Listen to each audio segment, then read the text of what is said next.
მოგესალმებით, ეს არის გადაცემა ნეომედი ეკასუფიშვილთან ერთად. ყველაფერი მედიცინაზე და მედიცინის შესახებ. დღევანდელი ჩვენი გადაცემის თემა არის კონტრაცეფცია და წარმოგიდგენთ სტუმარს, გინეკოლოგს მაია კაროიას. მოგესალმები მაიკო, დიდი მადლობა, როგორც იქნა დაგითანხმე და მოხვედი ჩვენ გადაცემაში. დიდი მადლობა. ძალიან მიხარია და ძალიან საინტერესო თემას უნდა შევეხოთ. სანამ კითხვაზე გადმოვალ, მე მინდა გავიხსენო სტატისტიკა ჯერ კიდე 2000 წელში, როცა ჯერ კიდე ეს კონტრაცეპტივები ახლად შემოდიოდა საქართველოში და მისი მნიშვნელობა არამც თუ იცოდნენ, არამედ მუდმივად ქადაგებდნენ მისი ვარგისიანობაზე და მავნებლობაზე, საკმაოდ აქტუალურად იკეთებდნენ ქალები აბორტს. ეს იყო საშინელება და აბორტი თითქოს ჩვეული ფორმაც იყო. მე გარკვეული პროექტში ვიყავი ჩართული და კვლევები ჩავატარეთ და გაოცებული ვიყავი, როცა ჩემი მშობლების თაობა გვიყვებოდა, რომ იცით რა, რომ 30 აბორტი, 40 აბორტი და მე აღარ დავიწყალე და მე ვთვლი, რომ ეს იყო საშინელება, რატომღაც ვისჯებით დღემდე ალბათ ამ ქმედებებით. მიხარია, რომ შენი წვლილია იმაში, რომ ჩვენ ეს პროცესი, ასე ვთქვათ, შევაჩერეთ და შევაჩერეთ ზუსტად მეტნაკლებად და შევაჩერეთ ზუსტად იმ პროპაგანდით, იმ ინფორმაციის მიწოდებით და იმ კონტრაცეპტივების შემოტანის შემდეგ მისი მნიშვნელობის ინფორმაციის გაცემით. და დღეს, როგორც ვიცი, საკმაოდ თუ არ არის სამედიცინო ჩვენება, აბორტს იმ სიხშირით ქალები აღარ იკეთებენ და საკმაოდ მკაცრად არის და ძალიან შეზღუდულია. ასეთი კითხვა მექნება, რა არის კონტრაცეფცია? კონტრაცეფცია არ ნიშნავს მარტო აბორტთან ბრძოლას. ეს არის ქალის რეპროდუქციული ფუნქციის შენარჩუნებაც, რომ შემდგომში დაგეგმოს ორსულობა, ვინაიდან აბორტი რა თქმა უნდა იწვევს რეპროდუქციული ფუნქციის დარღვევებს და ეს არის ჯანსაღი ცხოვრება. კონტრაცეფცია აუცილებელი იმიტომაც არის, როგორც ახლა თქვენ ახსენეთ, საკმაოდ ზიანის მომცემია ყოფილა შემთხვევები აბორტი თითქოს და მარტივი პროცედურაა, მაგრამ ზოგჯერ ისე რთულდება ყველაზე ურთულესი გართულება. ზიანის შემცველია აბორტი. კი, იმიტომ რომ ერთ-ერთი რთული გართულება ახლავს სეპტიური გართულებები. იცით მოგეხსენებათ რა საშინელება სეპტიური გართულება უშვილობასაც იწვევს და ზუსტადაც ამიტომ არის კონტრაცეფცია რეპროდუქციული ფუნქციის შენარჩუნება. ანუ ქალი იღებს კონტრაცეფციას იმიტომ რომ როცა არ უნდა დარჩეს, ანუ არასასურველი ორსულობისაგან იცავს თავს და დაგეგმავს ორსულობას, მით უმეტეს კონტრაცეპტივის შეწყვეტის შემდეგ უფრო ადვილად დგება ორსულობა, რამე თუ ის მარტო კონტრაცეპტივი არ არის, არამედ ჰორმონალურ ფონსაც აწესრიგებს. ზოგჯერ როცა არის ხოლმე უშვილობა პატარა დისბალანსით გამოწვეული ჰორმონალურით, საკმაოდ ალაგებს, ასე ვთქვათ, ეს კონტრაცეპტივი და აქვს კარგი რებაუნდ ეფექტი, ანუ მოხსნის შემდეგ ადვილადაც ხდება დაორსულება. ოდითგანვე აი ძველ ეგვიპტეში თურმე იყენებდნენ თაფლის, ბამბის და ნაკელის ნაზავს. როგორც ჩანს, ნაკელს ჰქონდა სპერმიციდული მოქმედება. მერე ანტიკურ საბერძნეთში უკვე იყენებდნენ მცენარეს, გარკვეულ მცენარეს, რომელსაც ისეთ ინტენსივობით იყენებდნენ, რომ თურმე გადაშენდა კიდეც და მონეტებზე ტვიფრავდნენ. შემდეგ შემოვიდა ბარიერული მეთოდი, ეგრეთ წოდებული პრეზერვატივი, რომელსაც ამზადებდნენ ნაწლავისაგან ცხოველის, მაგრამ მას იყენებდნენ არა როგორც კონტრაცეპტივს, არამედ როგორც ვენერიული დაავადებების წინააღმდეგ ბრძოლის მეთოდს და ბოლოს უკვე გასული საუკუნის 50-იან წლებში, როდესაც უკვე ჰორმონები, მეცნიერება მივიდა ჰორმონებამდე, აღმოჩნდა, რომ პროგესტერონი თრგუნავს ოვულაციას და 60-იან წლებში გასული საუკუნის უკვე ამერიკის შეერთებულ შტატებში შემოვიდა კონტრაცეპტიული აბები, მხოლოდ დაქორწინებული წყვილებისთვის და სასამართლო დავები დაჭიდა სხვა ქვეყნებს იმისათვის, რომ მას მიიღო მასიური გამოყენებაც. დღეისათვის უკვე იცით როგორ არის ცნობილი, საკმაოდ ინტენსიურად იყენებენ. მე ვიტყვი რომ იმიძღვეს დიდი წვლილი გორში ამ საქმეში, თუმცა არის კატეგორია მაინც ქალების, რომელსაც ეშინიათ მისი მიღების და მიწევს ლექციის ჩატარება, რომ პირიქით ეს არის ქალის ჯანმრთელობა. ხშირად ამბობენ ხოლმე, რომ დავუშვათ გარკვეული დაავადებების შემთხვევაში კონტრაცეპტივის მიღება საშიშია ან რაღაცა გართულებებს იწვევს, აი რა შემთხვევაში არ შეიძლება მიიღოს ქალმა კონტრაცეპტივი და რა გართულებები შეიძლება ჰქონდეს. იშვიათ შემთხვევაში. კი, არის უკუჩვენებები, მაგალითად, არტერიული ჰიპერტენზია უმართავი, მეტაბოლური სინდრომი, სიმსუქნე, როცა ინდექსი მასის არის 30-ზე მეტი, არის ჩვეული აბორტი ანამნეზში დაუდგენელი ეტიოლოგიის, ანუ 2 და მეტი მოშლა ითვლება ჩვეულ აბორტად, პლაცენტის აცლა და ეკლამპსია, თრომბოემბოლიური გართულებები, სიგარეტი 10-15 ღერი და მეტი დღეში, სიმსივნეს არძევე ჯირკვლის და ჰორმონდამოკიდებული სიმსივნეები, თუმცა ზოგიერთი სიმსივნისთვის არ არის უკუჩვენება და ბოლო დროის მონაცემებით თუ მემკვიდრეობა დამძიმებულია, მაგალითად ძუძუს კიბოთი, არც ეს არ არის უკუჩვენება. გამოდის, რომ თქვენი რეკომენდაცია იქნება, რომ აუცილებლად ექიმის მეთვალყურეობის აუცილებლად ექიმის დანიშვნის შედეგად ესე ჩვეულებრივ მივიდა აფთიაქში და იყიდა მით უმეტეს სარეცეპტო პრეპარატია და აუცილებელია შემდეგი კვლევები. პაპ ტესტის საშუალო ნუსხელის ეხოსკოპია, ძუძუს ეხოსკოპია, 40 წლის მერე მამოგრაფია, რომელიც სკრინინგში შედის. დაუშვათ და ეს ყველაფერი რა ჩამოთვალეთ არ აქვს, ჯანმრთელია, მაგრამ ხო არის რომ რაღაც გარკვეული უკუჩვენება აქვს და გართულებები? კი, იშვიათ შემთხვევაში ვერ იტანენ, ალერგიული გართულებები იშვიათია, ძალიან იშვიათია ფრიგიდულობა სხვათა შორის. და უბრალოდ აუტანლობა ხშირად აქვთ ხოლმე გულისრევები, ნუ ამ შემთხვევაში უკვე მოიხსნება პრეპარატი. თუმცა როცა არის უკუჩვენებები, მაგალითად იგივე მეტაბოლური სინდრომის სიმსუქნე, არის ალტერნატივა, როდესაც ითქმება ჰორმონმა პროდუცირებელი სპირალი მირენა საშუალო შიგნით, რომელიც მხოლოდ ადგილობრივად მოქმედებს. და დაუშვათ ამ ყველაფრის აუტანლობა თუ აქვს, თუ არის კიდე სხვა ალტერნატივა კონტრაცეპტივების? ნუ აი ეს მირენა და ბარიერული მეთოდი და არის ადგილობრივების სპერმიციდებიც კიდევ. რა ასაკიდან შეიძლება ორალური კონტრაცეპტივების გამოყენება, რომელ ასაკამდე? ადრე თუ იყო მხოლოდ როდესაც გოგონა ეწეოდა სქესობრივ ცხოვრებას, ეხლა უკვე როგორც სამკურნალო მიზნით ინიშნება 13 და 14 წლიდანაც. მაგალითად, ერთ-ერთი ჩვენება არის აკნე, აკნე ხომიცით საკმაოდ გავრცელებულია და იშვიათ შემთხვევაში თინეიჯერებში სუიციდის მცდელობებიც აქვთ ხოლმე. აკნე, ჰირსუტიზმი, როდესაც არის არარეგულარული ციკლი, მტკივნეული მენსტრუაციები, ჭარბი მენსტრუაციები, მენსტრუაციებს შორის სისხლიანი გამონადენი, აი ესეთ შემთხვევებში და როდესაც არის რეტენციული კისტები, ანუ ფოლიკულური ყვითელი სხეულის კისტები, რა მექანიზმი აქვს კონტრაცეპტივი ხომ თრგუნავს ოვულაციას, ანუ ზძინავს ასე ვთქვათ საკვერცხეს, ამიტომ ეს რეტენციული კისტებიც არ წარმოიქმნება. ადრე ძალიან ხშირად აკეთებდნენ ხოლმე აპენდექტომიასთან ერთად არიქა დაინახეს ფოლიკული და იქვე რეზექცია გააკეთეს. არანაირად არ შეიძლება, იმიტომ რომ ეს მერე იწვევს შეხორცებით პროცესებს, იმიტომ რომ ითვლება კისტაზე ოპერაცია, სუფთა ოპერაციად, აპენდექტომია ბინძურად და ყოველთვის ხდება ხოლმე შეხორცებითი პროცესი. ყოფილა შემთხვევა, რომ ოპერაციაც კი დაგჭირდებია. ფოლიკულურ კისტაზე ხელის დადება დიდი შეცდომაა. კი, თუმცა თავის დროზე იყო არანაირად არ შეიძლება. მერე როდესაც ფოლიკულური კისტა რა არის, ეს ჰორმონალური დარღვევა, მეორე ფაზის დეფიციტი. ერთს რომ გააკეთებს ქირურგი ოპერაციას ფოლიკულურ კისტაზე, თუ ჰორმონალური ფონი არ დაალაგდა, შეიძლება ერთ თვეში, ორ თვეში გაჩნდეს კიდევ რამდენჯერ უნდა გაკეთდეს ოპერაცია.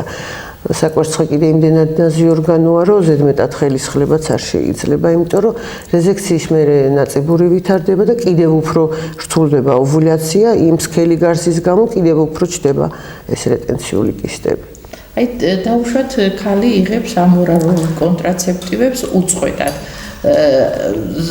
შეიძლება თუ არა შესვენება გააკეთოს, ან აუცილებელია თუ არა შესვენების გაკეთება და რამდენ ხანში ერთხელ უნდა დაისვენოს, რომ ორგანიზმი არ გაჯერდეს ამ ჰორმონალური. კარგი კითხვა, იმიტომ რომ ბევრი გინეკოლოგი დღემდე ეუბნება, რომ საჭიროა შესვენება, სამი თვე დალია, სამი თვე არანაირად არ შეიძლება.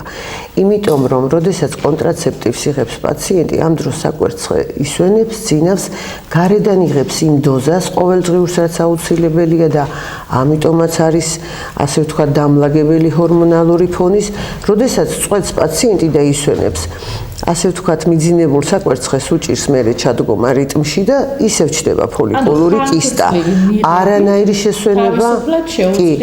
აი და უშუალოდ სამი თვე აღარ დალია, რამდენიმე ხანი სვამდა წლები და აღარ დალია. ამ სამი თვის შემდეგ ხელახალი დაწყება ისევ თითქოს ახლიდან იწყებს.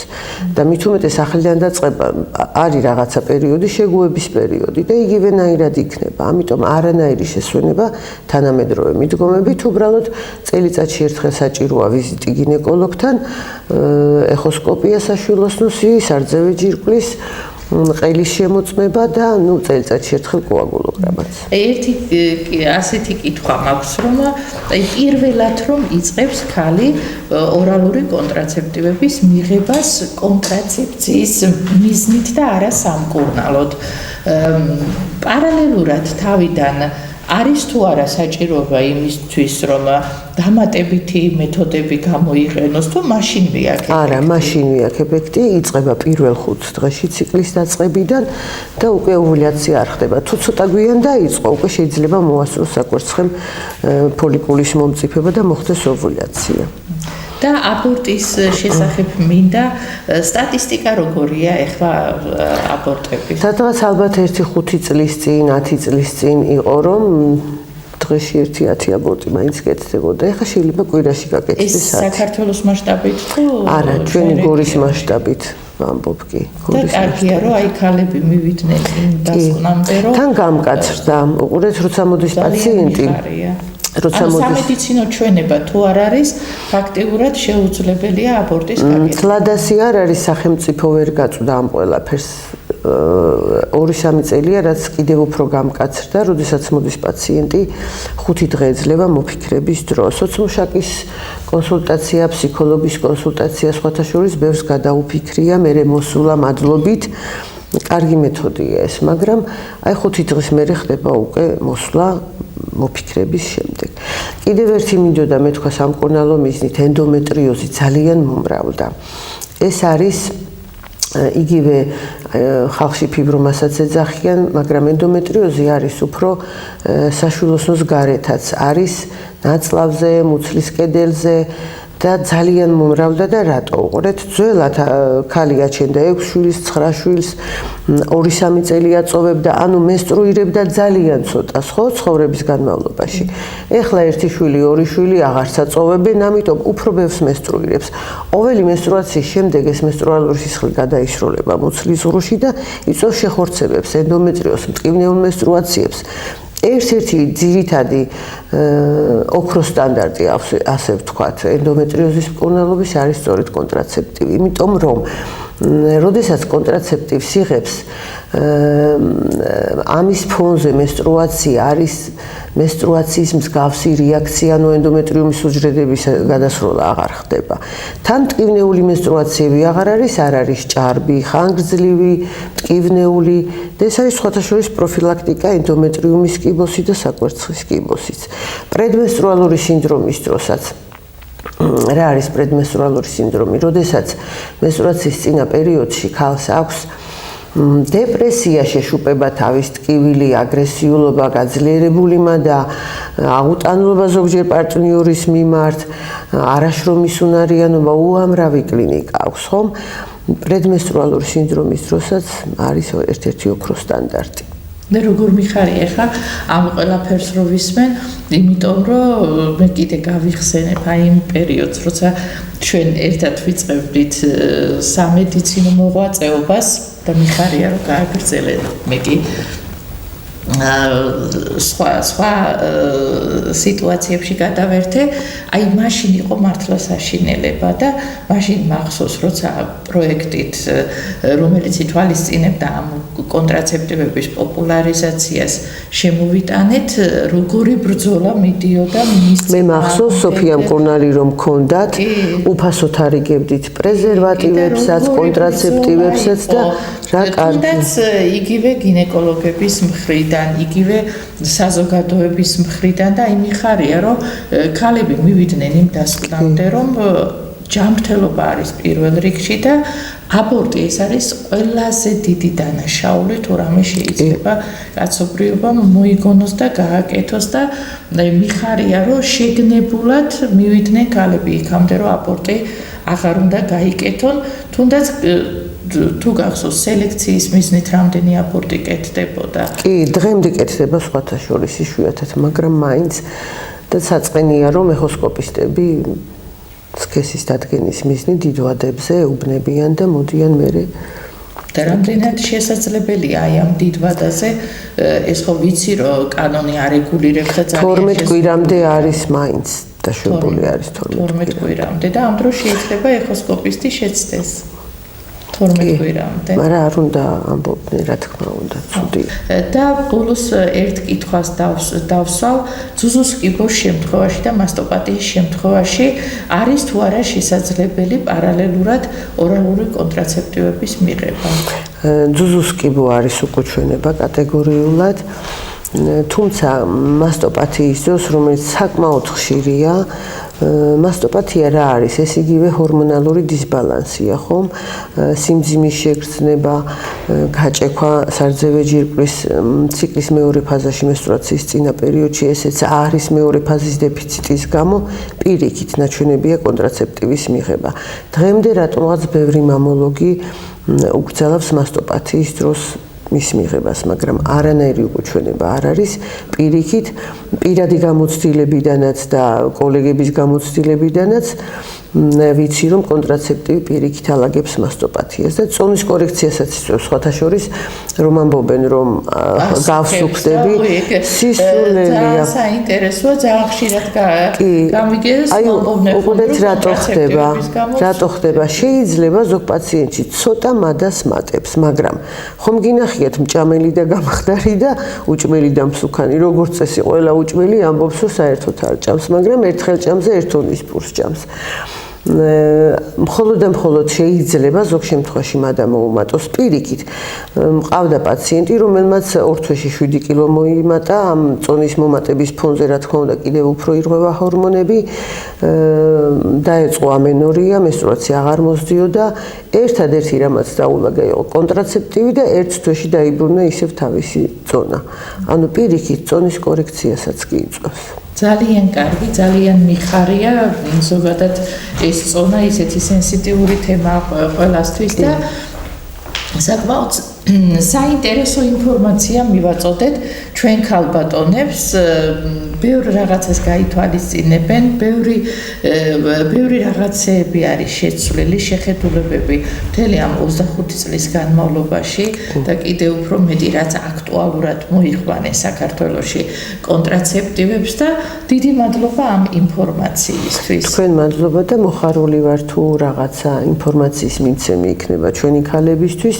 მზად ვარ ყველას დავეხმარო შეურჩიო კონტრაცეფცია და მოხარული ვიქნები რომ კიდევ შევხვდებით ერთმანეთს სხვა თემებით რომელიც ძალიან მნიშვნელოვანია ჩვენი ქალბატონებისთვის და თემები მედიცინაზე, ყველაფერი მედიცინის შესახებ და ასევე ქალბატონებისთვის.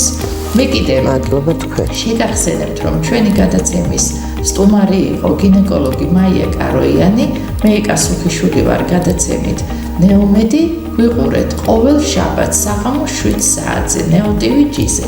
ნახვამდის.